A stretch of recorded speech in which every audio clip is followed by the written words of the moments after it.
పశ్చిమ గోదావరి జిల్లా ద్వారకా తిరుమల మండలం తిమ్మాపురం గ్రామంలో లబ్ధిదారులకు సీఎం రిలీఫ్ ఫండ్ చెక్కులను ఎమ్మెల్యే మద్దిపాటి వెంకటరాజు అందించారు. అలాగే వారికి వైద్య సహాయం నిమిత్తం 11,92,000 రూపాయలు అందించారు. పార్టీలకు అతీతంగా వైద్య ఖర్చులకు చెక్కులను అందజేశారు. వైసీపీ కార్యకర్త కుమారుడి వైద్య సహాయం నిమిత్తం 4 లక్షల రూపాయలను అందజేశామన్నారు.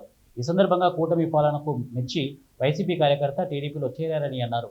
నియోజకవర్గంలో పేద వర్గాల వారికి అనారోగ్యంతో చికిత్స నిమిత్తం సీఎం సహాయ నిధి అందజేస్తున్నామని చెప్పారు. ఇక కూటమి ప్రభుత్వం ఏర్పడిన ఏడాది కాలంలోనే నియోజకవర్గాన్ని అన్ని రంగాల్లో అభివృద్ధి పరిచామని చెప్పారు.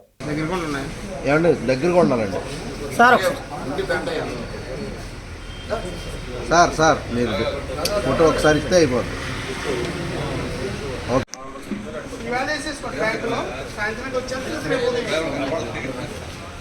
అంత ఇటు పైకి చూస్తున్నారు.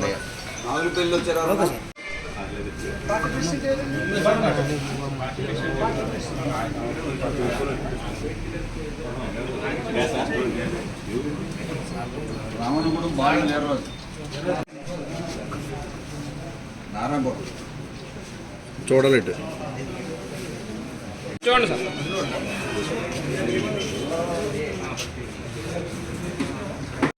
సార్ సత్పండి గారు ఎదరకండి ఒక్క నిమిషం.